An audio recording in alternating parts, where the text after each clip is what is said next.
So paano po ba nagiging revival carrier ang mga prophetic people ng Panginoon? So sabi po dito, revival happens when God's people are prepared and humble themselves and obey.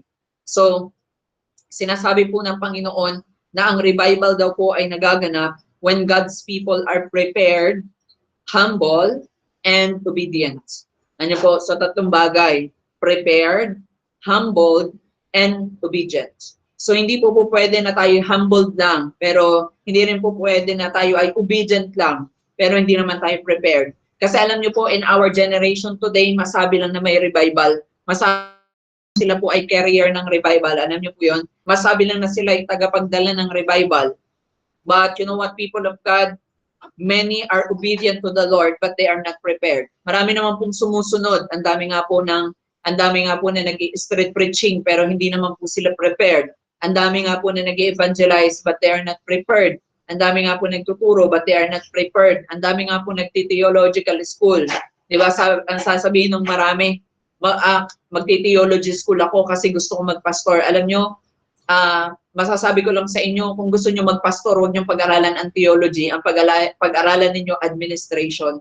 Ano po, kasi kahit na po ikaw ay may theology, no, kung wala ka namang preparation para sa pag-admin, wala rin hong kwenta yung theology na pinag-aralan mo.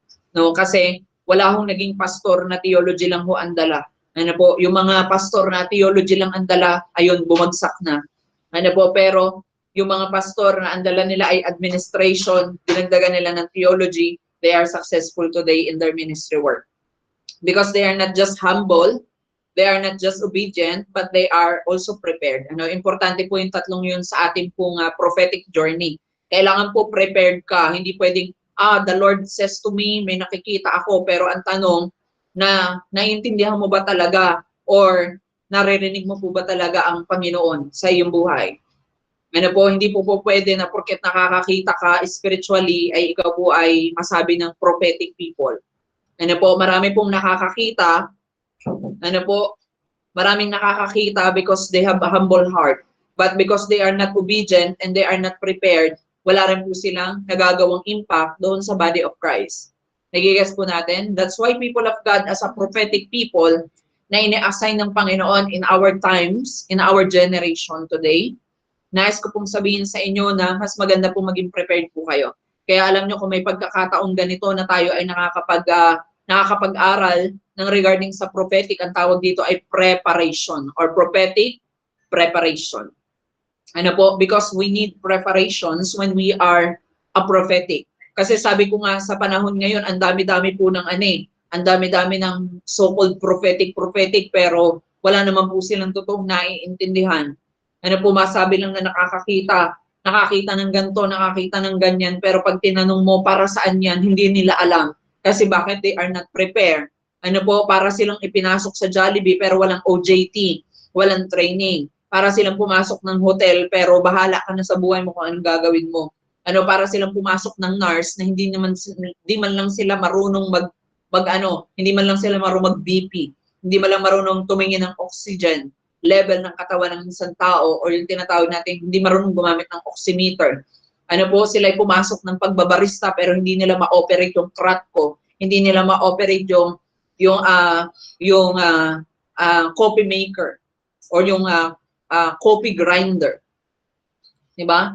Nagigets po natin mga kapatid, we need to understand na sa ating pong journey in our times today, kailangan po natin ng preparation. Every one of us, we need preparation. Kami mga pastor at mga leaders na nagtuturo po sa inyo, bago po kami magturo, kailangan namin ng preparation. Hindi kami pwedeng umasa kay Chat Google or Chat GPT. Ano po, because it is not the word of the Lord. It is the word of GPT or Chat GPT. It is the AI, di ba? Ano to, holy AI. Ano po, hallelujah. Di ba? Hindi na praise the Lord, praise AI na. Ano po? Hallelujah, Jesus. Hindi pwedeng ganun. Kailangan prepared ka. Dapat pinag-aralan mo, dapat well-informed ka sa kung ano po yung ituturo mo. Ano po, and that is the reality of today's prophecy kung bakit po sa generation natin ang gulo-gulo ng prophetic. Kasi ang dami naman po na, yes, humble heart sila kasi nakaka-receive sila sa Panginoon. Obedient naman dahil sumusunod naman pag may nakitang vision, may narinig na word ng Panginoon, sinasabi naman nila sa mga tao na pinapatungkulan noon. Kaya nga lang, hindi naman prepared. Ano, kagaya na lamang po nung one time na meron po akong na-encounter na sabi po niya ay, ano daw po, sila daw po ay prophetic din daw. Nung sabi ko, sige, prophetic pala eh. No po, tapos, ngayon, pagdating niya dun sa isang bahay, ano narinig kong testimony, sabi daw ay mamamatay daw yung tao nandun sa bahay na yon, 'di ba? Hindi po yung goods ano po as a prophetic. Ano po, may tama po tayong tinatawag na prophetic ano ba to, prophetic declaration. Ano po, meron pong dapat. Like for example ba, Sis Beb, may pinakita sa iyo ang Panginoon, yung isang tao na yun ay mamamatay na. Kailangan mo bang i-direct yung tao na yun? O sabi ng Panginoon, mamamatay ka na mga alas 2 ng madaling araw, mga ganun. Or mamamatay ka na ng ganyan. Di ba, baka hindi po alas 2 ng madaling araw mamatay yun. Baka the moment na sabihin mo yung mamatay na siya sa sobrang ano niya. Di ba, that's the reason why kailangan po natin ng preparation. Ano, it is so important to have preparation. Kailangan po prepared po tayo. Hindi po basta may pinakita si Lord ay sasabihin mo na kaagad ng ganito. Pag-isipan mo mabuti, ano kaya yung magiging impact nito doon sa taong makakarinig? Magiging prepared ba siya o baka siya ay matuluyan na lalo? Ano yun na nga ang message, mamamatay na, ay baka lalo pag natuluyang mamatay. Kasi na-advance na, ano, hindi pa nasabi yung oras pagkarinig, ano, ay wala na. Di ba? Hallelujah, Jesus. Di ba po? So God wanted us to have a preparation. So lahat naman po tayo, pag ikaw po ay nasa worship, kailangan ng preparation. Pag ikaw po ay nasa preaching ministry, kailangan mo ng preparation. Sa mga bata, kids ministry, kailangan mo ng preparation. Ano po kasi, naranasan namin, nag-ano kami, ano tawag dito, nag-kids ministry kami, kailangan namin preparation. Alam niyo yun? Magugulat ka na, nagsasasayaw-sayaw pa kami doon bago kami magsimula mag-kids ministry kasi i-remind namin yung aming mga sarili ng steps, ano po, so preparation. Ano po, sa paglakad natin sa Panginoon, hindi mahalaga na ikaw ay prepared lang. Hindi mahalaga na ikaw ay humble lang. Hindi rin po mahalaga na ikaw po ay obedient lang. Kailangan prepared ka din. Ano po, and many of us, dahil hindi po tayo prepare sa kung ano yung pinapagawa sa atin ng Panginoon, nagkakaroon tayo ng misconception, misunderstanding, at misinterpretation ng word po ng Panginoon sa atin. Diba? Kaya nga kapag may mga tao na nagsasabi sa akin pa, ito yung word sa akin ng Panginoon, ang tanong ko, para kanino yan? Diba? Kasi as a prophetic people, dapat meron tayong tinatawag na nabi. Na po, dapat prepared ka. Ang isa pong pilot, hallelujah, thank you Jesus, ang isang pilot, ano po, ang isang pilot na hindi po prepared sa navigation, hindi po makakapagpa-landing ng eroplano. Maaari pong napaangat niya nga yung eroplano, napa-take off nga, paano pag-landing? Di ba? Hindi siya prepared dun sa navigation. Nai-guess po natin? So we need to understand that preparedness is very important. Di ba? Magpapagawa ka ba, Sis Ben, magpapagawa ka ba ng bahay na hindi mo prepare? Di ba? Bahala na, pastor, pag sinabi nung engineer o nung architect na ganito yung gagastusin, doon ko na lang ihahanda. Hindi. Kailangan nga, in advance mo siyang matanong para alam mo. Di ba po? At ganun din kapag may vision, wina-warningan tayo ni Lord, binibigyan tayo ni Lord ng word para maging prepared tayo, para mapaghandaan natin. Ano po, naalala ko nung time na, naalala ko po nung time na yung aking kapatid po ay nabuntis, nang hindi namin alam. Hallelujah, Jesus. Ngayon, may word sa akin ng Panginoon kasi natulog siya doon sa kanilang kama, natulog siya na nakataas yung damit niya. Tapos parang pagtingin ko sa kanya, sabi ko, ba't ganun? Parang may something ako na nakikita sa tummy niya. Alam mo yun, as a prophetic people, parang normal na nainitan lang naman, tapos nalilis yung damit. Pero nagtataka ako, sabi ko, ganito ba talaga kataba na yung kapatid ko para yung tiyan niya ay parang ang laki-laki? Tapos, hindi muna ako umimik. Ano po, maya-maya, kinabukasan, pumunta naman po si Ate Lindsay. Sabi ni Ate Lindsay, Kuya Dave, alam mo na panaginipan ko si Ate Lay, buntis. Ha? Totoo ba yan? Pero at my mind, sabi ko, Lord, confirmation na yung sinabi ni Ate Say. Kasi hinintay ko po ulit. Kasi wala namang kuman sa akin ng Panginoon na kumprontahin ko Ang sabi ng Panginoon, hintayin mo at sila mag-o-open sa'yo. Aba, dumating yung time, hindi pumasok. Pagbalik, Ayun, confirm, 5 months na palang buntis yung kapatid ko.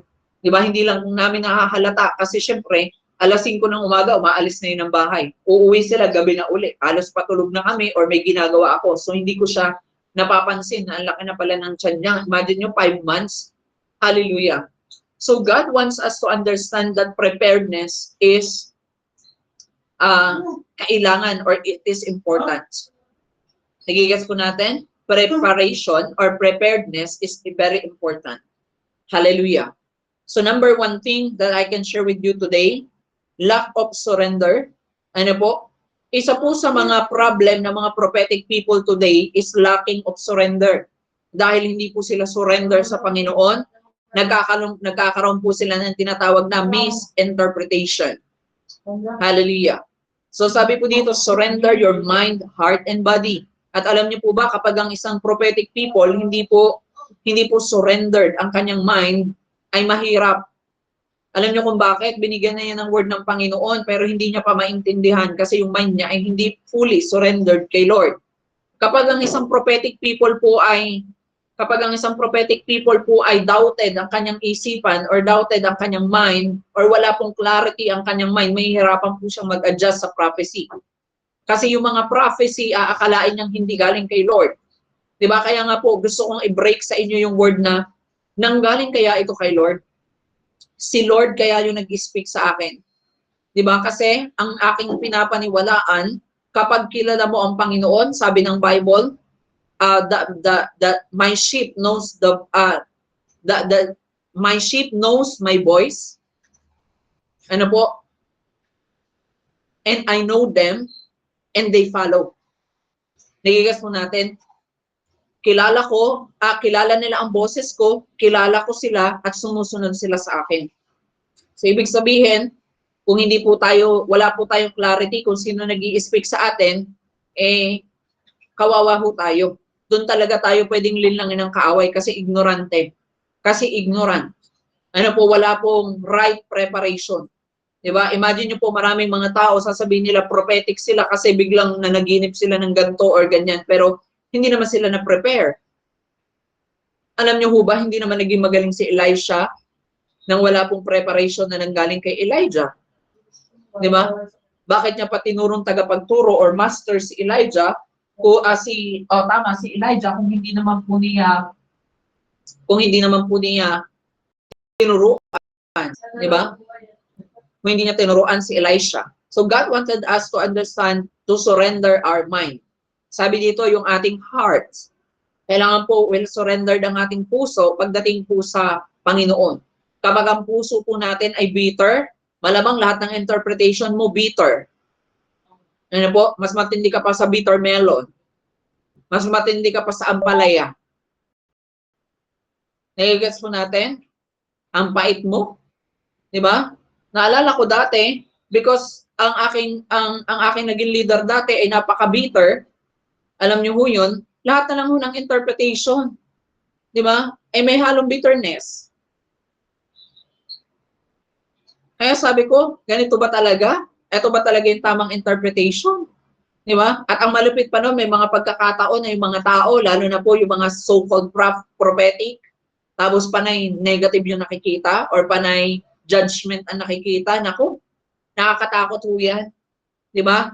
Kasi ang pinadala na ng Panginoon sa atin ng mga prophetic people ay yung magsisend sa atin ng good news. Wala na ho tayo sa Old Testament para bigyan mo ng warning ang Babylonia, bigyan mo ng warning ang ganito, bigyan mo ng warning ang ganyan. Although sometimes there is a prophets na nilalagay ng Panginoon for nation, but not all of us is placed by God there.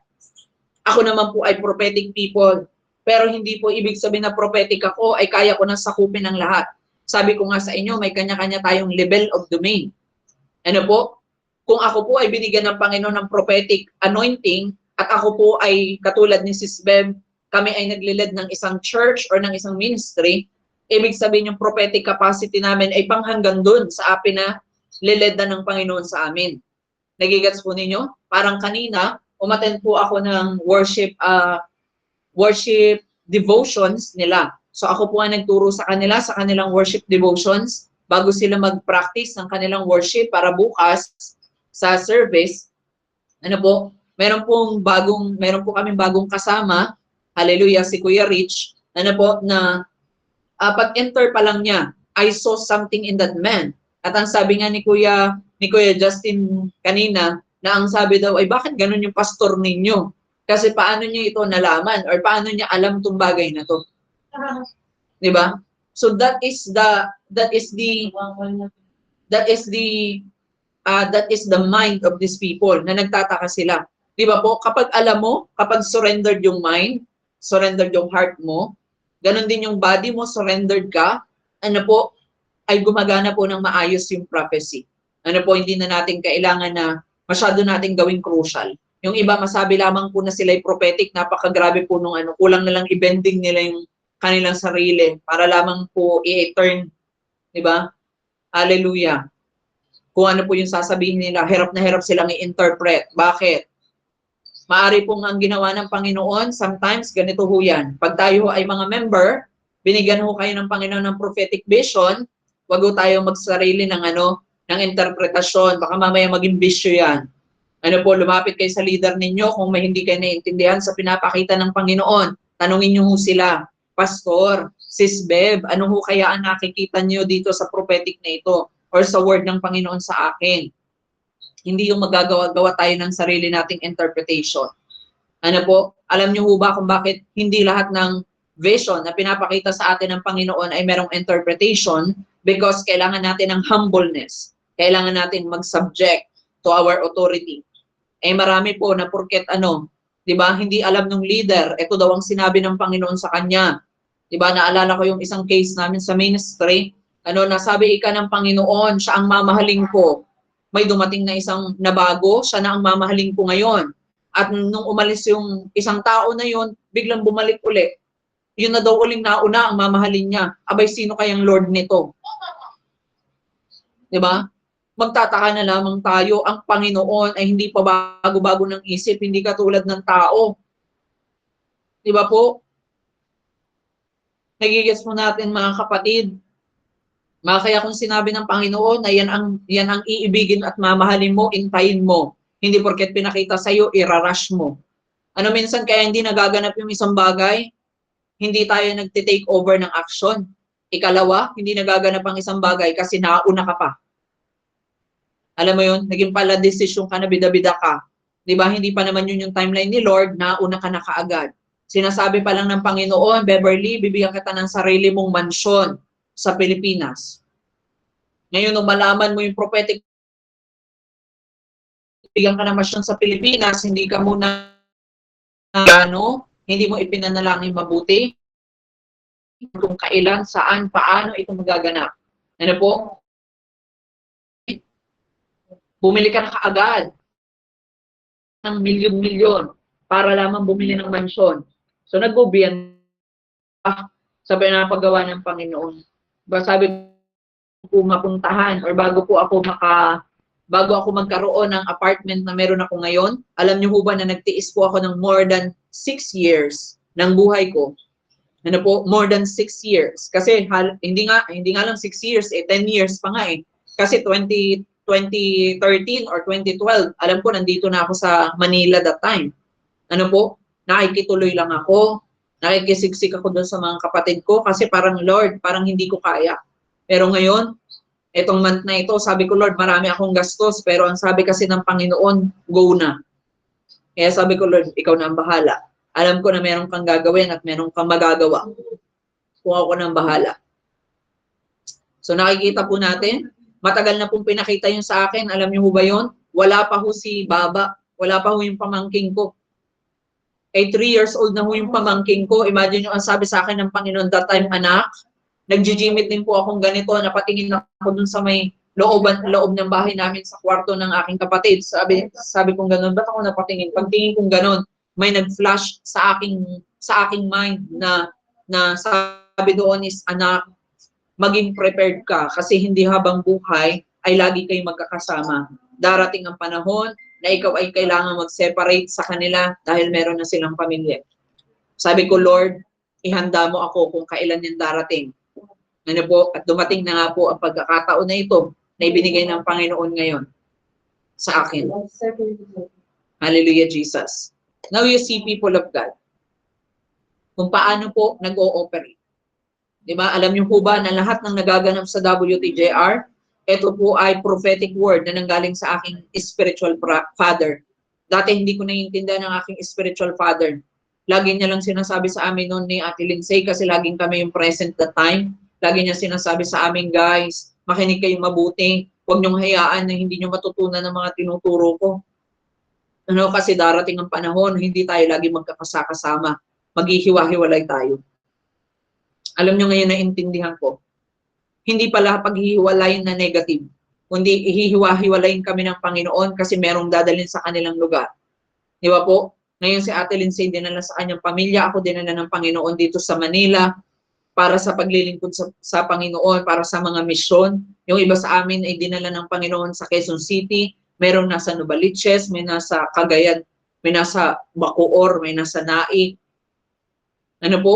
Magkakalayong lugar, sabi ko, Lord, naiintindihan ko na yung prophetic word. Diba? Alam niyo po, nung nagsisimula pa lamang po si Peter at si John na makareceive ng prophetic word sa Panginoon bilang sent one, ano po, hindi naman sila nang hingi ng confirmation kay Lord. Alam niyo yung hirap sa atin minsan, word na ng Panginoon, hihingi ka pa ng confirmation, baka kasi kay Satanas. So, ibig sabihin, doubted ka sa Panginoong kilala mo. Doubted ka sa pananampalatayang meron ka. Kasi hindi mo kilala yung boses ni Lord eh. Lagi mo nga napapagkamalang si Satanas eh.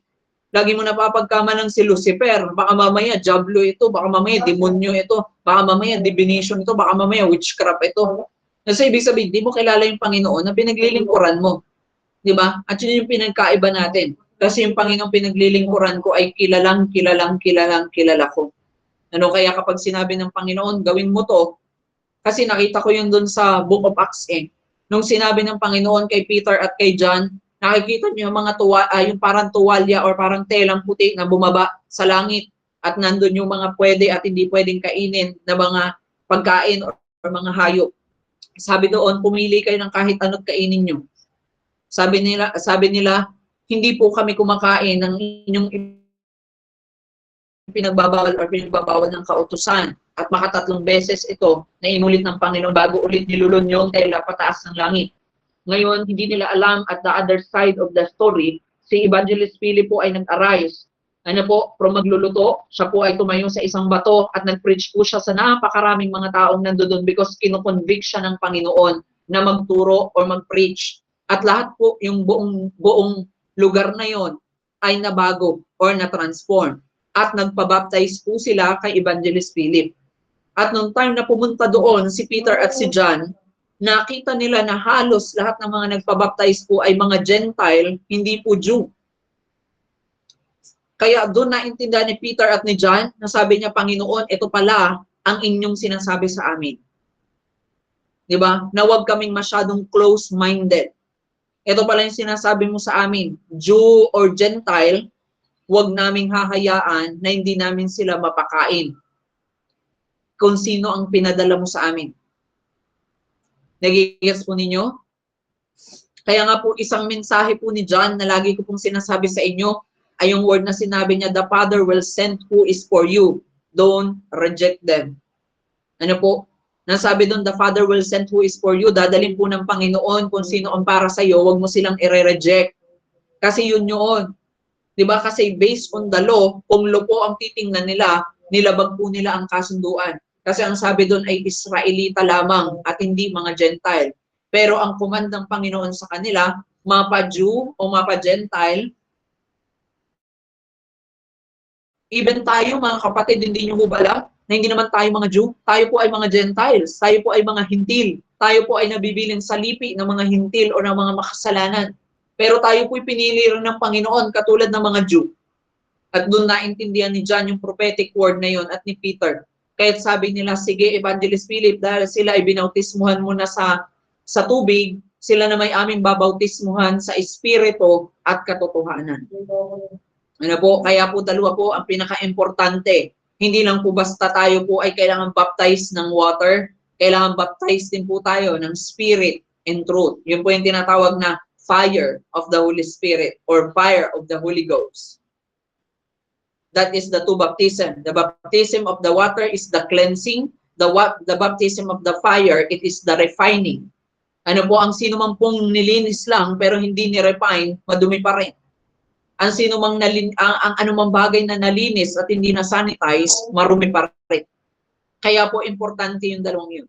Hindi lang po tayo hinugasan ng Panginoon sa pamamagitan ng kanyang dugo at ng tubig. Yun po yung prophetic word kung bakit po nung tinusok ng sibat ang kanyang tagiliran, ang lumabas po doon ay dugo at tubig.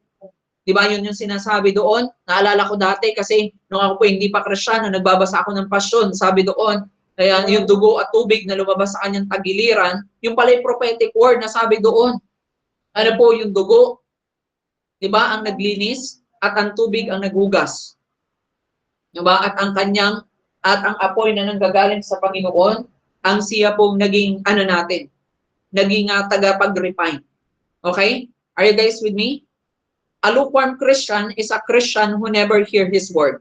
Alam niyo po, ang isang lukewarm na Kristiyano ay yung mga Kristiyano na hindi nakinig sa kanyang salita. Ano po? Hallelujah, Jesus. Diba minsan sinasabi sa atin na dinidemonize tayo kasi daw tayo ay prophetic. Kasi daw wala yun sa Biblia. Pero bakit ang sinabi ng Panginoon ay heard? So ibig sabihin, hindi naman sinabing reading. Not because you read the Bible, you are not a lukewarm. No? Kasi sabi ng Panginoon, faith comes from hearing. So ibig sabihin, kailangan pa rin na may nagtuturo sa iyo. Hindi porket nagbasa ka na, ang tingin mo sa sarili mo, ikaw po ay well-equipped na. Kaya dinidisregard ninyo ang mga nagtuturo, ang mga pastor, at ang mga nauna sa inyo. Dinidisregard ninyo because you think na kapag nagbasa ka na ng Biblia at na-interpret mo na, ay ayos na. Pero ang sabi kasi ng Panginoon, hear His word. Ibig sabihin, pinapakinggan.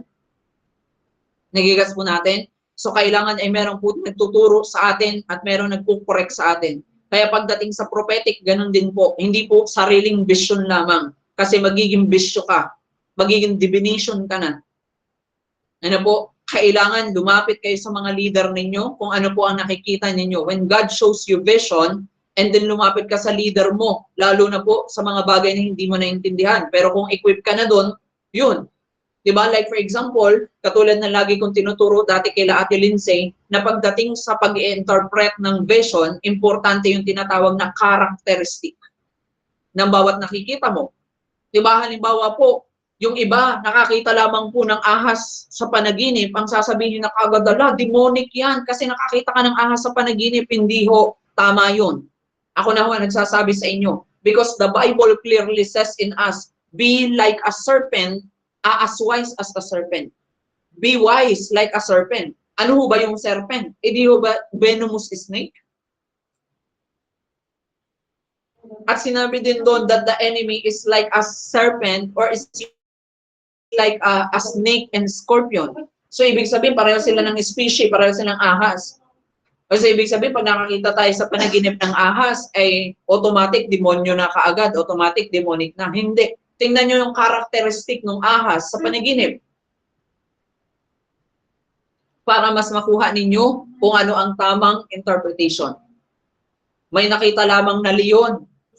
Di ba? Dahil medyo bitter si kapatid, ang sasabihin na kagad na kung sis Bev, mag-ingat ka kasi nakita mo yung lion sa panaginip mo. Pero hindi nyo ho ba alam na kailangan mong tingnan yung characteristic ng lion na nakita mo doon. Ano ba yung lion na nakita mo doon? Siya po ba ay wild o siya po ba ay maamong leon? Because the Bible says that Jesus is the lion of the tribe of Judah. But sinabi din po in the Bible that our enemy is like a roaring lion, is like a devouring lion. Ano po? Ready to devour you. Alam niyo po, nandyan lang siya, nagmamatsyag lang siya, parang leon. Oh. Nakikita niyo po, dalawang ibig sabihin. So kapag hindi po tama ang ating isip, ang ating puso, at ang ating body, ay pwede po tayong ma-misconception or ma-misinterpret yun. Nagigets po natin? Now you see people of God. Ngayon niyo po sabihin sa akin that interpretations of prophecy or interpretations of vision is kailangan po ng prepared. Prepared ka dapat. Kaya nga po sinasabi ko sa kanila kapag nakakita ka lang sa panaginip mo ng ilog, or ng tubig sa panaginip mo, tingnan mo kung malinaw ba o malabo. Kasi bawat kulay ng tubig ngayon ay mahalaga. Kapag malinaw ang tubig, ito po ay isang magandang pangitain. Kapag ang tubig ay medyo malabo, ito po ay medyo malabo. Ano po, medyo hindi siya maganda. Kapag siya po ay sobrang itim ng tubig, mas lalong hindi po yun maganda. Characteristic. Kasi alam naman ho natin na ang karakter ng malinaw na tubig ay pwede siyang inumin. Pero ang malabong tubig, ang characteristic niya po ay pwede pong magka-diarrhea. Diba? Pwedeng makasakit.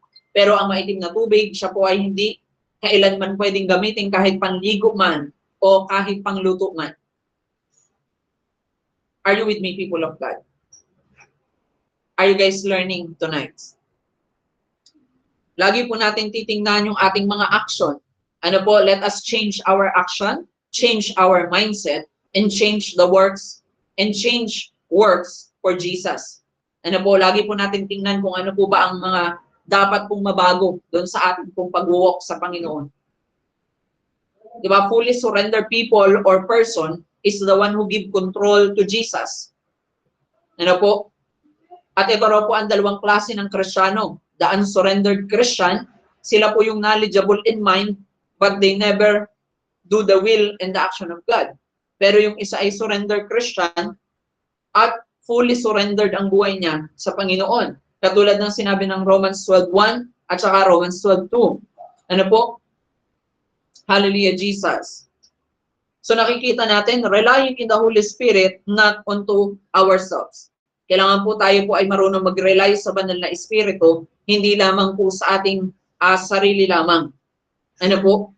Thank you, Jesus. Ngayon po kapag nag-interpret po ba ako ng vision, hallelujah, pag in-interpret ko po ba yung visions na yun, at sinabi niyo sa akin, Pastor Carl, na naginip kasi ako na parang nakita ko yung roaring lion, ano po, na nandiyan, ano po, na parang ang kanyang tinig ay ang kanyang tinig po ay nakakatakot or nakaka-scared yung kanyang tinig. Ano po ba ang ibig sabihin nito? Pero kapag ang leon na nakita ko doon ay nananakmal or nangangagat, ano po ba ang ibig sabihin noon? Hallelujah. So are you guys with me? Nawa po ay natuto po kayo. Ang sabi po ng Romans 12 verse 1, kaya nga mga kapatid, alang-alang sa masaganang habag ng Diyos sa atin, ako'y nakikiusap na ialay ninyo ang inyong sarili bilang isang handog na buhay, banal at kalugod-lugod sa Diyos. Ito ang karapat-dapat na pagsamba ninyo sa Diyos at huwag kayong makikiayon sa takbo ng mundong ito. Mag-iba kayo sa pamamagitan ng pagbabago ng inyong pag-iisip. Kung ang mundo makitid ang pag-iisip, dapat malinaw ang pag-iisip mo. Kung ang mundo po ay hindi maunawain, dapat nauunawaan mo lahat ng pinagdadaanan mo. Because everything that we are going through, ito po ay may purpose sa Panginoon. Nagigas po ninyo? Bakit pinagdaanan natin yung mga paghihirap sa buhay natin? Kasi doon ka nila pinapalakas or doon ka lalakas. Hallelujah, Jesus. Now, are you with me, people of God? Hope you learn. Sabi dito, rely in the Holy Spirit, not onto ourselves. Mag-rely tayo sa banal na Espiritu, hindi lang dun sa alam lang natin. Minsan ganun tayo pag-pray natin, Lord, ano po ba ang meaning ng aking vision o ng aking panaginip? Tapos biglang sumagi lang sa isip mo yung ganito kasi yung pala yung napagdadaanan mo. Kasi naranasan na rin namin yan May leader nga ako dati na una pa lang sila ay marunong naman na sila sa interpretation. Pero one time na-collapse yung kanyang sessions. Dumating sa point na ang nakita daw yung 200. Nakakita ng 200, isang kanan, isang kaliwa. Dahil po siya po ay makakaliwa ang isip, laging ang thinkings niya, pag may 200, isa sa kanan, isa sa kaliwa, isa daw po ay daan papunta kay Kristo at ang isang daan ay papunta kay Satanas. Kaya po nung ipinakita yun sa kanya ng Panginoon, ang thinkings niya po sa amin, ito po yung vision meron daw pong 200 at sa gitna po noon ay may pader na mabilis na itinatayo. Aba, ang interpretation ay pride daw yon. Pero hindi niya alam na ang interpretation ng Panginoon, gusto niyang paghiwalayin or i-split yung ministry na yun. Ano po, gusto ng Panginoon na yung church nila ay lumakad sa kung ano yung nilalakaran nila at ang WTJR ay lumakad sa kung anong pinapalakaran ng Panginoon sa amin. Pero ang kanyang interpretation, mali. Sabi niya, kami daw ay lumalakad na sa ibang daan. So kaya bago kami umalis ng ministering iyon, kami po ay na-demonize pa muna. Hallelujah, Jesus. Ano po? Thank you, Lord. Now you know, people of God, na lack of surrender, ito po ay trouble. Kaya kapag ang isang tao hindi pa surrender ng emosyon, naku, yari tayo. Pag pinakitaan niya ng Panginoon ng vision, dali ka. Ano po, nakaayon lang din sa kung ano po yung emosyon niya, yun po yung vision niya. Ano po? Di ba may isang pagkakataon pa nga na may mga prophetic visions sa ibinigay? Ano po, naalala ko nung one time na lumapit ako sa kanya at sabi ko dun sa kanya, leader, ito yung word sa akin ng Panginoon. Ang sabi ng Panginoon sa akin, this is the word of the Lord. I am like Joshua of this generation. At isa raw sa magiging trabaho ko ay andalhin ang mga taong dinadala ng Panginoon sa akin sa promised land nila. Alam niyo, ang sabi niya sa akin, hindi, matagal ko na yung nakita, last year pa. Alam niyo, ang sagot ko sa kanya, bakit ngayon mo lang sinabi, kung kailan sinabi ko na. Kung hindi ko pa pala na-utter yan in the spirit, hindi mo pa pala sasabihin. Tapos alam niyo, ang sinabi niya lang, hindi pa kasi yun yung time ni Lord. Hindi pa kasi yun yung timing ni Lord. Lagi siyang ganun, hindi pa timing ni Lord. Pinakita na nga yung vision, hindi pa rin timing. Nagigets po natin? So kapag pinakitaan tayo ng Panginoon ng vision, it is the perfect timing of God. Ang kailangan mo na lang plano at action mo. Nagigets po natin? Parang nung sinabi sa akin ng Panginoon na focus on walking the Jesus road and I will make you fruitful. Sabi ko, sige Lord, ano bang planong gagawin ko? Sige, mag-start tayo ng church, magsimula tayo ng ganito, plinano namin lahat. Okay, in 3 months, wala munang gagasto sa church, ito muna ang gagawin natin. Ano po, hanggang sa nakasurvive yung aming finance and everything, nakabili kami ng lahat ng pwede namin bilhin. In 1 year lang naman mga kapatid, masasabi ko na stand namin ng church. At in 2 years na ng church ngayon, na iparegister na namin siya sa SEC or sa SEC. Kaya nga natatawa ako kanina, dahil po may ginagawa po ang aking dalawang sekretarya, may pagme-message pa sa akin, at sabi sa akin, Pastor, kilala ka na pala ni Google. Diba? Kasi nung sinearch daw po yung Win Train Join and Release, ang nakalagay po doon, Win Train Join and Release is the core discipleship framework of Walking the Jesus Road Ministry, led by Apostle Carl Dave Abisin at 546 Kupang Muntinlupa City, and so on. Sabi pa sa akin ng aking isang sekretarya, aba pastor, kilala ka na ni Google. Ano po? Sabi ko, amen.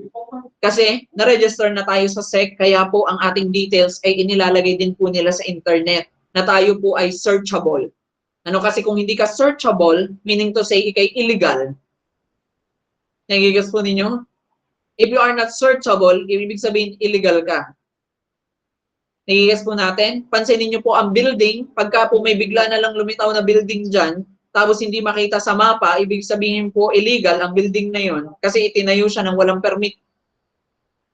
Nagigas po natin? Hallelujah. Now, number 2 that I can share with you, lack of faith. Ano po? True prophetic revival in Christ, kailangan po siya ng mas malaking pananampalataya. Huwag lack of faith. Ano po? Hallelujah. Nagigas po natin? So, true prophetic revival in Christ is kapag naging surrendered ka na. Ano po? Number 2, kapag ikaw ay nagkaroon na ng mas malaking pananampalataya at hindi na lacking sa iyong faith.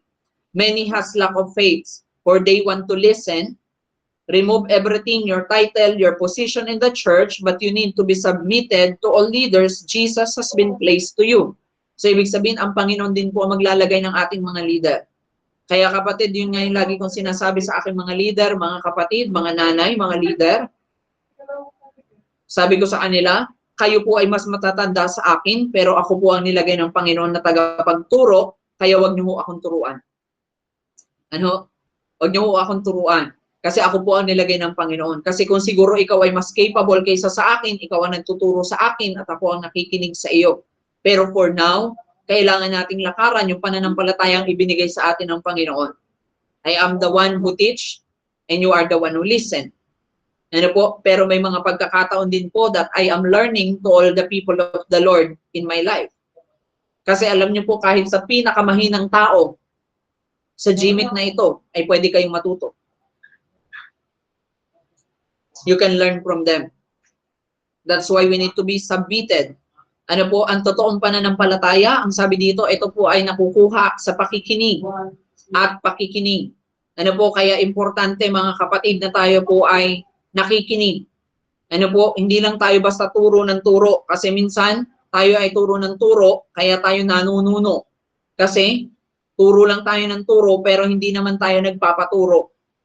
Ano po, kaya yung iba na uubusan, tapos magtataka sila, bakit kaya si Sis Bev hindi na uubusan ng ituturo? Eh, ang busy-busy tao nito, pero laging may ituturo at lagi kami makukuhang aral. Eh, bakit ako? Di ba, 1 linggo na akong gumagawa ng teaching, hindi ko pa matapos-tapos. Eh, kasi bakit? Kulang ka pa sa pakikinig, pero gusto mo na kaagad magturo, kaya yung stock mo or yung deposit mo na uubos. Di ba? Parang ganito, ang deposit mo sa bangko ay 1,000 pa lang, pero yung yabang mo ay pang 1 million ang laman.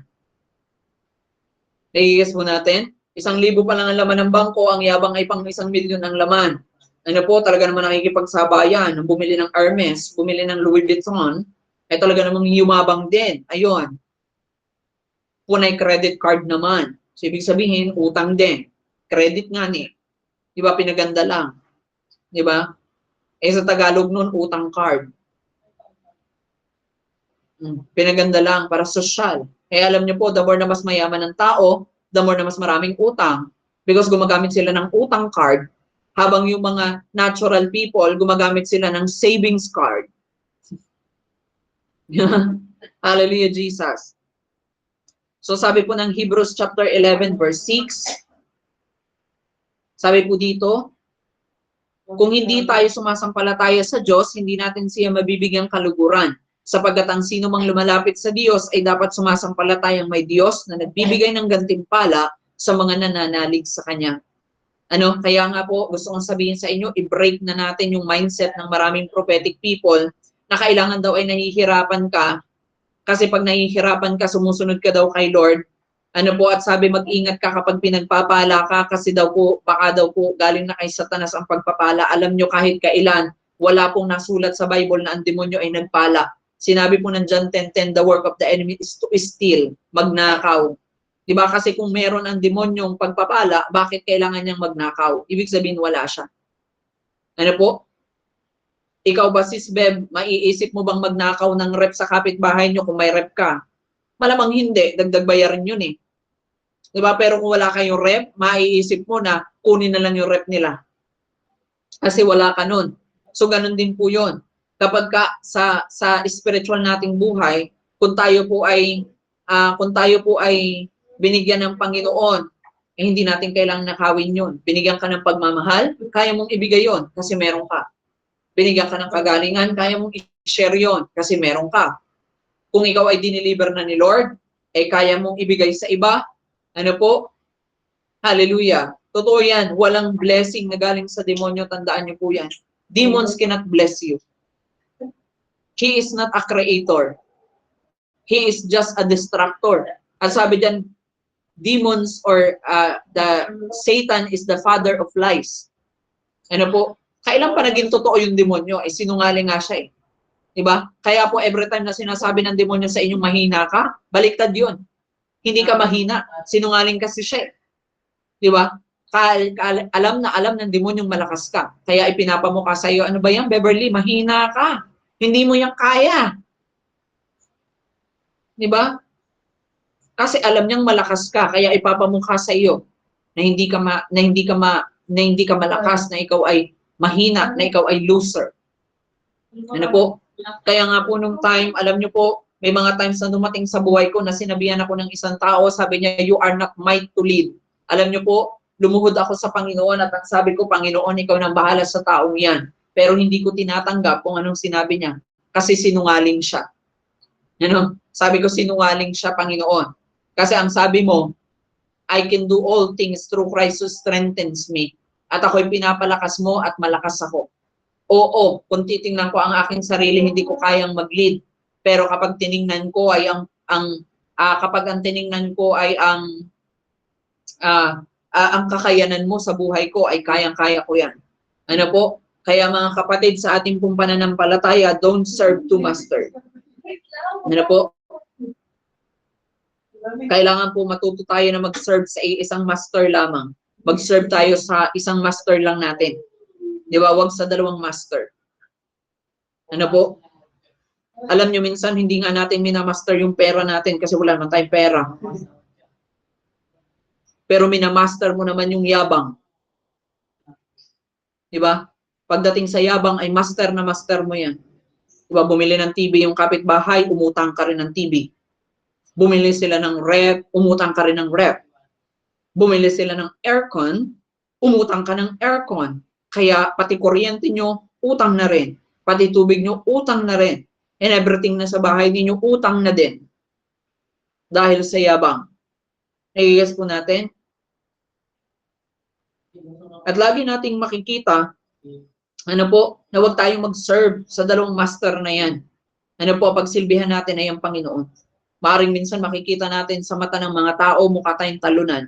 Pero sa mata ng Panginoon, victorious ka, kapatid. Kasi naalala ko yan nung nagsisimula pa lang ako sa journey na ito. Ang tingin po sa akin ng mga kapamilya ko, ng nanay ko, ng tatay ko, tito, tita, lahat po sila ang tingin sa akin, ako raw po ang pinaka-black sheep. Ngayon po na nakalipat na ako ng apartment, di ba? May mga gamit akong nabili. Ano po, even sa dati pa man, sa bahay namin, mga nabili kong gamit, wala na lang silang sinasabi. Alam nyo, nung una, ang chismis nila sa akin, layas ng layas si Dave, maya-maya, mababalitaan ko, panay utang na naman yan. You know? Pero, nung dumating yung pagkakataon, even na nakapunta pa ako ng Tacloban, aba, iba na ang chismis. Sabi ng nanay ko, nagtatanong daw ang aking mga tiyahin, saan kaya nang gagaling ang pera ni Dave? At nakakarating pa at nakasakay pa ng eroplano at nakarating pa ng ganito, ganyan. Pabalik-balik ng Mindoro and so on. Diba? Kaya sabi ko ay ganito ang pagpapala ng Panginoon sa atin. Ano po? Kasi pinagpapala niya yung mga taong sumusunod sa Kanya at nananampalataya. Subukan niyo pong ikahiya ang Panginoon at ikakahiya niya rin kayo. So ganun din po yun. Ano po? When the Lord speaks to me, I believe it is the Lord who speaks to me, not the devil. Ano po? Pero kung ang isipan ninyo ang nagsasalita sa inyo ay demonyo, sabi nga ng Bible, sabi nga ng Proverbs na if a man thinks he is, so is he. Kung anong tingin mo or iniisip mo sa iyo, ayun ay ikaw. Di ba po? Hallelujah, Jesus. So, ibig sabihin, kailangan palakasin pa natin yung ating pananampalataya. Are you with me? Number 3, lack of submissions of faith. Ano po, bakit hindi po natin maranasan yung true prophetic revival? Kasi wala tayong submission ng ating pananampalataya. Hindi tayo submitted. Hindi tayo subjected. Alam niyo ho ba, kahit na, ayun nga yung sinabi ko dun sa prophetic conference namin last time. Ano po, ang sino mang nagpa-prophesy na hindi po subjected, ano po, ay useless ang prophetic. Kasi saan po siya naka-align? Diba? Saan po nanggaling ang kanyang prophetic alignments? Diba? Kaya nga po nung one time naalala ko, nung nasa dati pa ako ministry, meron ako mga member dati at leaders, na nagtataka po ako sa kanila. Ang dami-dami nilang mga prophetic na sinasabi kasi meron daw silang pinasukan GC at doon daw sa GC na yun ay may prophetic ganto-ganto. Tapos nagtataka po ako sa kanila, during the deliverance, sila po ang nauuna pang ma-deliverance. Sabi ko, saan kayong prophetic itong mga ito nagmula? Sabi ko, sino ba ang fathers ng pinupuntahan yung prophet na yan? Malaman-laman ko, hindi pala propeta, psychic ang pinuntahan. Kaya naman pala. Pag-declare ko pala, Father, in the mighty name of Jesus, I break every wrong prophetic voices that they have listened. Kanya-kanya paunahan. Paunahan pang gumulong, paunahan magsuka-suka doon. Diba? Sabi ko, Lord, bakit ganito ang nangyayari sa aking team? Diba? Kasi meron palang pinapakinggan. Kaya nag-stand ako, sabi ko sa kanila, tigilan nyo na yung pinapakinggan nyo yan. Kung sino man yung pinapakinggan mong yan, tama na. Tigilan mo na. Kasi hindi na yan maganda or hindi na yung nakakatulong sa iyo. Okay ka naman nung nakaraan, bakit ngayon may demonyo ka na naman? Di ba? Sabi ko nga, inayos ka na nung nakaraang linggo, na demonyo ka na namang bata ka ngayon. Di ba? Hallelujah, Jesus. So God wants us na tayo po ay matuto. Ano po, sabi po ng Jeremiah 17 verse 10. Let us look on it. Sabi dito, I, the Lord, search the heart and examine the mind to reward each person according to their conduct, according to what their deeds deserve. So, ibig sabihin pala, hindi po pala importante kung ano po ang ginawa mo kay Lord. Kung hindi ang importante, your conduct to God. Diba? Kung paano mo i-establish at paano mo ito ginagawa. Hindi pala mahalaga sa Panginoon kung paanong pagsunod ang gagawin mo. Ang mahalaga pala sa Kanya, anong ugali mo habang sumusunod ka. Ano yung conduct mo habang sumusunod ka. Nagyayabang ka ba? O hindi? It is important, people of God. Kaya nga po alam nyo, naalala ko po dito yung kwento ng isang kawal na nagkaroon ng malaking pagkakautang sa king at siya po ay pinatawad at parang nilista na lang sa tubig yung kanyang pagkakautang. At sabi niya, kung ano ang ginawa ko sa iyo, yun din ang gawin mo sa iba. Pero one time narinig po ng mahal na hari na itong kawal na ito ay nambubugbog ng ibang kawal dahil lamang nagkautang sa kanya. At pinuntahan siya ng king at sinabi niya na ikaw, binigyan kita ng pagkakataon noong mga panahon na ikaw ay nangangailangan. Tapos ngayon, binugbog mo sila at hindi mo ginawa kung anong aking pinapagawa sa iyo.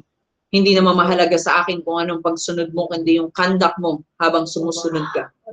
Diba? Kaya nga po lagi kong sinasabi sa inyo, hindi po tinitingnan ni Lord kung ano yung works natin. Pero tinitingnan ni Lord yung conduct mo habang iginagawa mo yung good deeds na yun.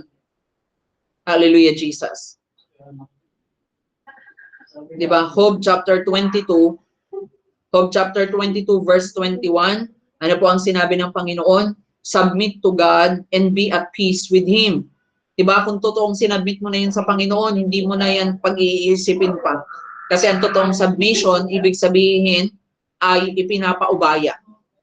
Diba? Parang ganito, halimbawa po itong remote na ito, na hawak-hawak ko, ipinaubaya ko ito sa inyong leader, kay Sis Beb, hindi ko na ho aalalahanin. Itong remote na ito, bahala siya. Kung mawala niya ito, i-keep niya ito, bahala siya. Kung paano niya gagamitin ito, gagamitin niya ba ito ng basta na lang o gagamitin niya ito na may pagmamahal, nasa sa kanya na po yun. Kaya sabi doon, isubmit natin sa Panginoon at maging mapayapa tayo. Diba, ang hirap sa atin, sinasabi natin, Pastor, sinubmit ko naman na kay Lord eh. Pero, hindi ka naman at peace. Stress ka pa din. Pinakita na nga sa iyo ng Panginoon yung vision, anak, gawin mo lang yung pinapagawa ko. Ako na ang bahala. Pero stress ka pa rin sa pangangailangan mo. Alam niyo yun? At sabi dito, in this way, prosperity will come to you.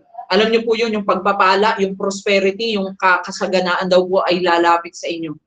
Diba naisip ko rin po yun, dati stress na stress ako sa lahat ng kailangan ko. Ngayon, iniisip ko magkano ba ang kailangan ko? Pambayad namin ng kuryente ganito. Tapos maghihingi na ako sa Panginoon, Lord, kailangan ko ng pambayad ng kuryente, kailangan ko ng pambayad ng ganito, grocery, kailangan ko ng pambayad sa bahay, kailangan ko ng pambayad sa ganito. Tagas na ako kay Lord. Tapos hindi na ako na-stress, bahala ka na Lord.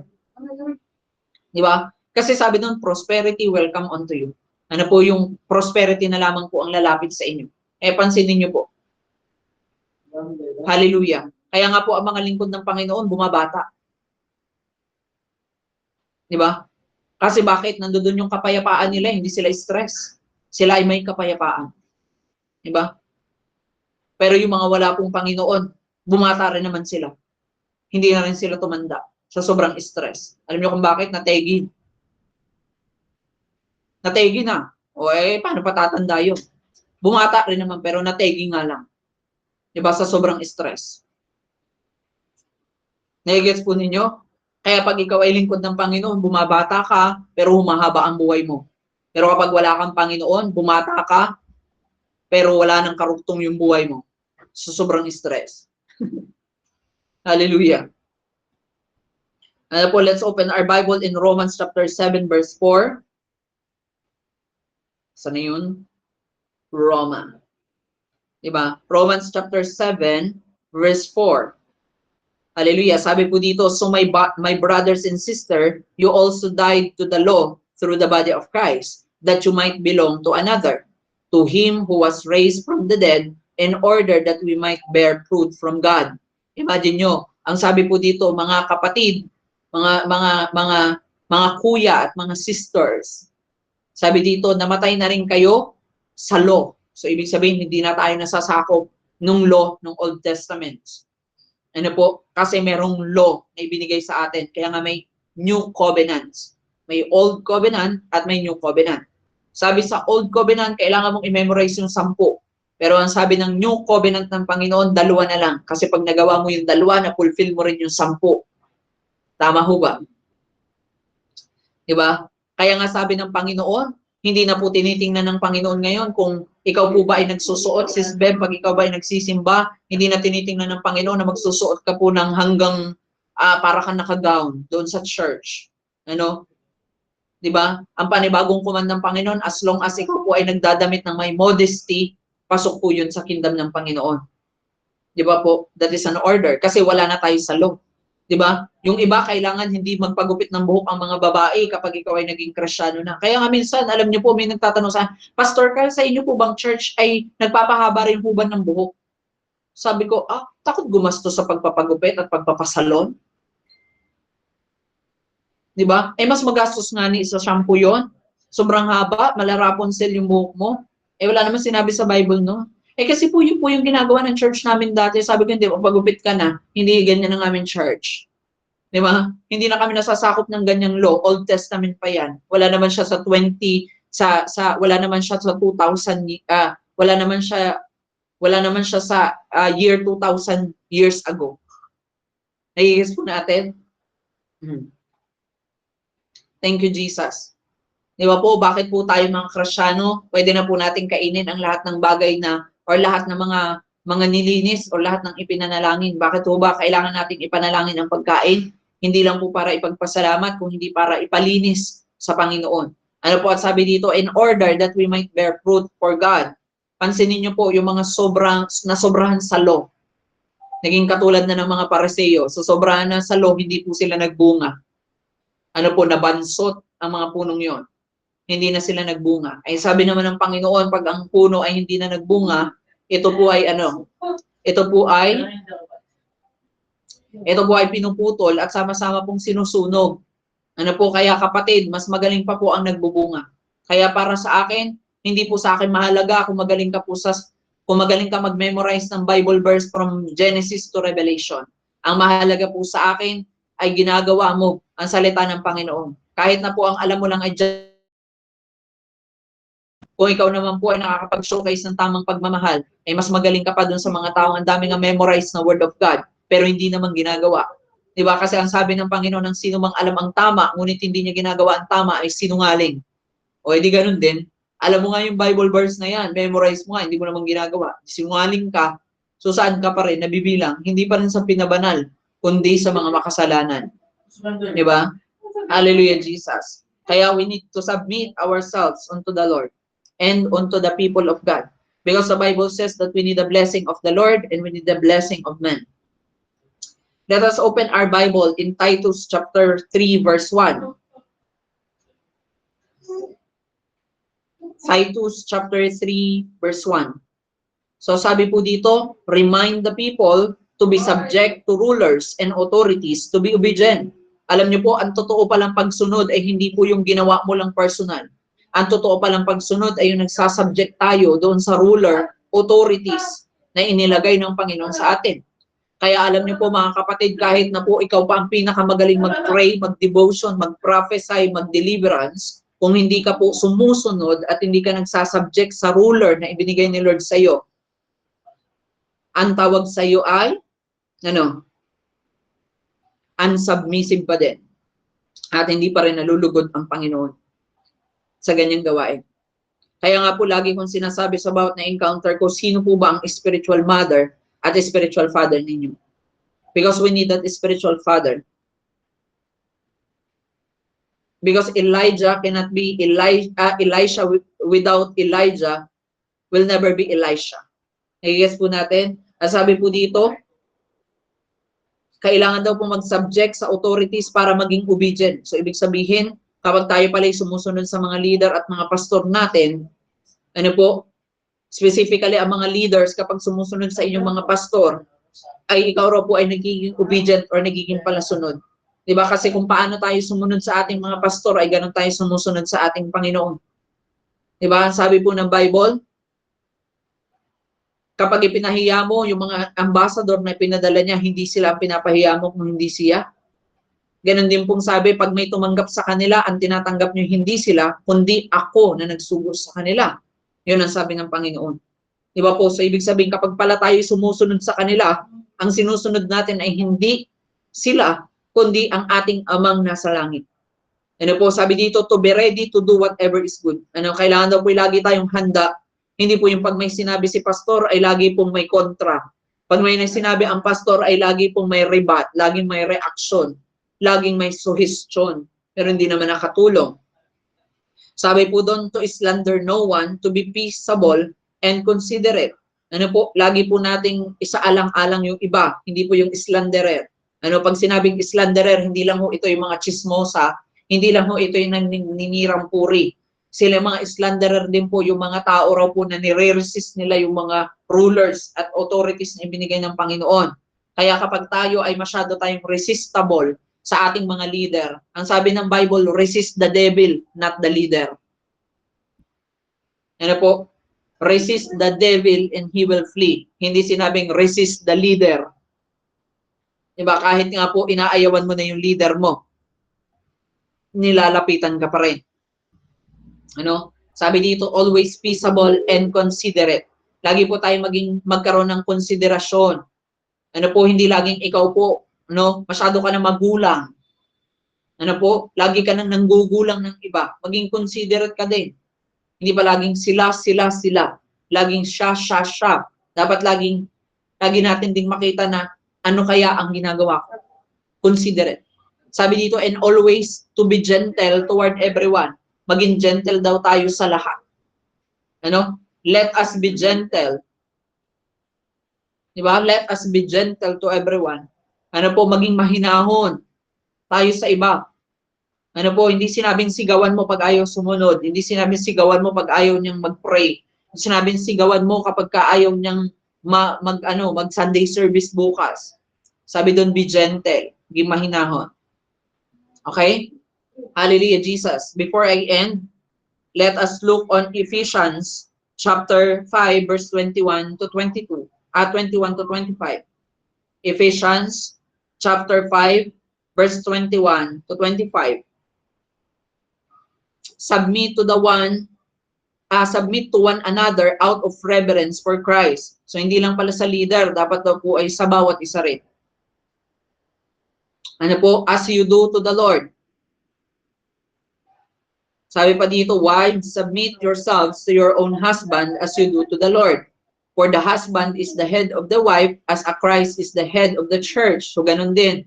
Kailangan po ang bawat member ay nagsasubmit sa kanilang mga leader or sa kanilang mga pastor dahil po sila ay head of the church katulad po ni Christ bilang head of the body.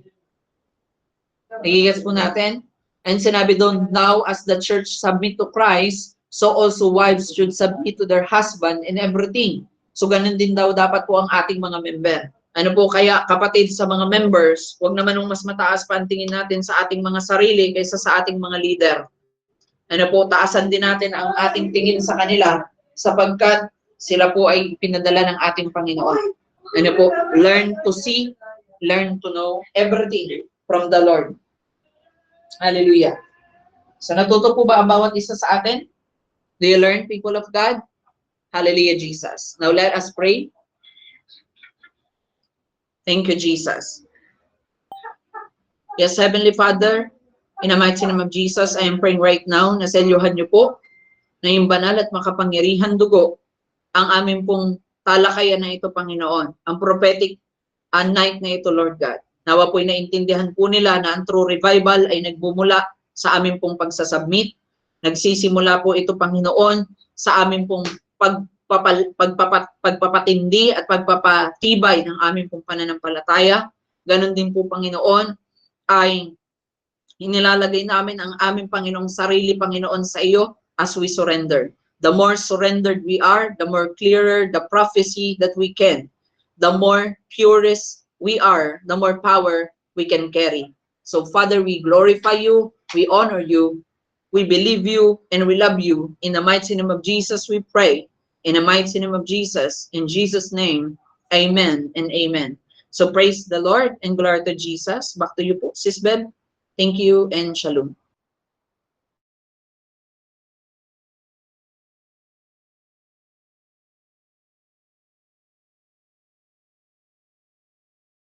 Amen. Praise God. Andyan pa po ba si Ate Billie Jean? Purihin po ang Panginoon. Glory to God po, sa mapagpalang gabi po sa bawat isa. Anyone po na gustong mag-ask ng question para po sa ating topic today? Anyone? Malaya po kayo na mag-ask ng question po sa oras na to about sa ating topic. Para po the more nating mas maunawaan po yung ating pinag-aralan. So anyone po na gustong mag-ask? Welcome ko lang. Meron po ba? Huwag po kayong mahiya.